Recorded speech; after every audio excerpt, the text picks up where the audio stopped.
सर्वधर्मस्थापकस्त्वं सर्वधर्मस्वरूपकम् ஆச்சாரியாணாம் மகாச்சாரிய ராமகிருஷ்ணாயதே நம. வெள்ளை கலை விடுத்து வெள்ளை பணி கொண்டு வெள்ளை கமலத்தை வீட்டிற்கும் வெள்ளை அரியாசனத்தை அரசருடனே சரியாசனம் வைத்ததாக.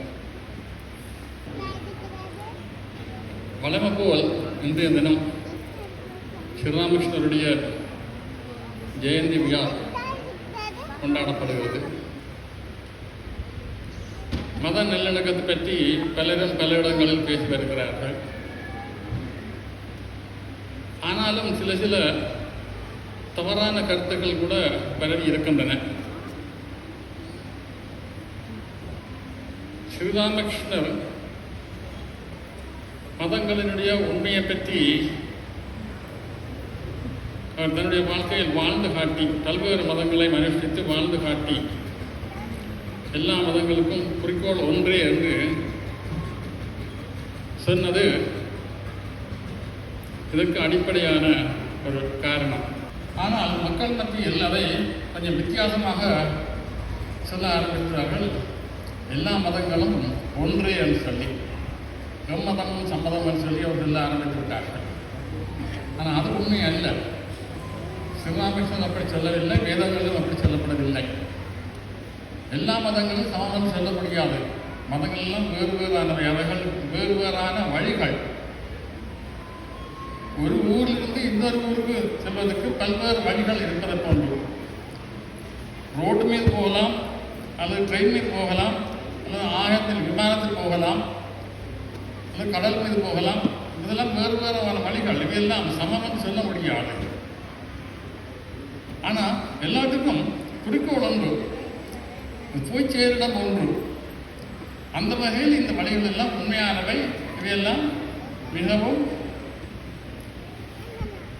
பயனுக்குரியவை, பயன்படுத்தக்கூடியவை. அந்த வகையில் இவையெல்லாம் உண்மை என்றுதான் சிவராம சொல்லிக்கிறேன். இல்லாமல் ஒரு மதம் மாத்திரம் உண்மை, மற்ற மதங்கள் எல்லாம் பொய் என்று சொல்லவில்லை. அப்படி சொல்வதுதான் தவறு என்பதுதான் அவருடைய கருத்து. இதுதான் சுவாமி விவேகானந்தர் கூட சிகாகோ பாராளுமன்ற உரை கூட எடுத்து வைத்திருக்கிறார். அவங்களுக்கிடையே வெறுப்பு இருக்கக்கூடாது,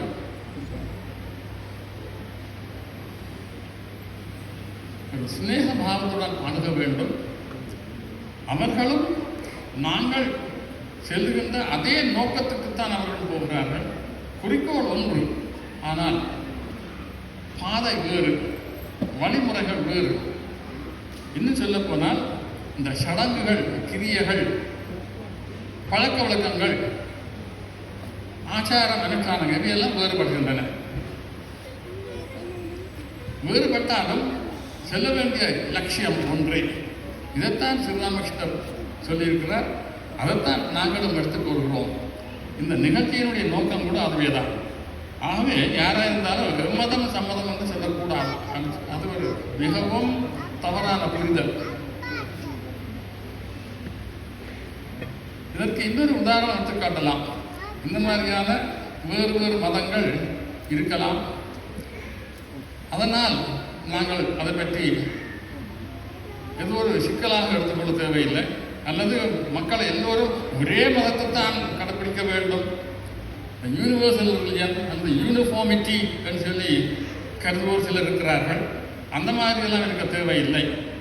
இதற்கு சுவாமி விவேகானந்தர் சொல்லியிருக்கிறார், பன்மையில் ஒருமைன்னு சொல்லி, unity in variety. Unity in variety is the plan of nature என்று சொல்றார். பன்மையில் ஒருமை காண்பது இயற்கையினுடைய இயல்பு. இதற்கு பல்வேறு உதாரணங்கள் சொல்லலாம். ஒரு தோட்டத்தில் பல்வேறு விதமான மலர்கள் இருக்கின்றன, பல்வேறு வண்ணங்களில். அது அழகை கொடுக்கிறது. ஒரு பூமாலையில் பல்வேறு விதமான நிறங்களில் மலர்கள் சேர்ந்து மாலை தொடுக்கப்படுகிறது. அப்போது அதற்கு அழகு அதிகரிக்கிறது. ஒரே நிறத்தில் இருந்தால் அது அந்தளவு அழகாக இருக்க போவதில்லை. இதே போலத்தான் நம்மளுடைய சாப்பாட்டு வழக்கங்களிலும் ஆடை அலங்காரங்கள் எல்லாத்துக்கும் வேறுபாடுகள் இருக்கின்றன. ஆனால் எல்லாத்தையும் சேர்த்து ஒரு உரிமை காணப்படுது. அதான் மனித நேயம், மனிதத்துவம் சொல்வோம். மனிதர்களாக நாங்கள் எல்லோரும் ஒரே குடும்பத்தைச் சேர்ந்தவர்கள். உதார சரித்தானாந்து வசுதைவ குடும்பகம் என்று சொல்லி சொல்வார். இந்த பிறந்த மனப்பான்மை உள்ளவருக்கு இந்த உலகம் முழுவதும் ஒரே குடும்பம். இப்போ நாம் எல்லோரும் ஒரு குடும்பத்தைச் சேர்ந்தவர்கள், மனிதத்தைச் சேர்ந்தவர்கள் என்ற கருத்தோடு நாங்கள் நல்லிணக்கத்துடன் வாழ வேண்டும். அதுதான் எங்களுக்கு தேவையான நல்லிணக்கம். மத நல்லிணக்கத்தினுடைய நோக்கமே அதுதான். பரஸ்பரம் ஒவ்வொரு மதங்களையும் நாங்கள் ஏற்றுக்கொண்டு இந்த வேறுபாடுகளையும் ஒரு இயல்பாக கருதி, அது தேவையில்லாத ஒன்று நினைக்கக்கூடாது. வேறுபாடுகள் இயல்பு, அது இருந்துதான் சேரும், அதை நீக்க முடியாது. ஆனால் அந்த வேறுபாடுகளை நாங்கள் இயல்பாக ஏற்றுக்கொண்டு மத நல்லிணக்கத்துடனும் பல்வேறு விதமான நல்லிணக்கங்களுடனும் நாங்கள் சேர்ந்த ஒரு சமுதாயத்தை உருவாக்கி வாழ வேண்டும் என்பது என்னுடைய கோரிக்கை.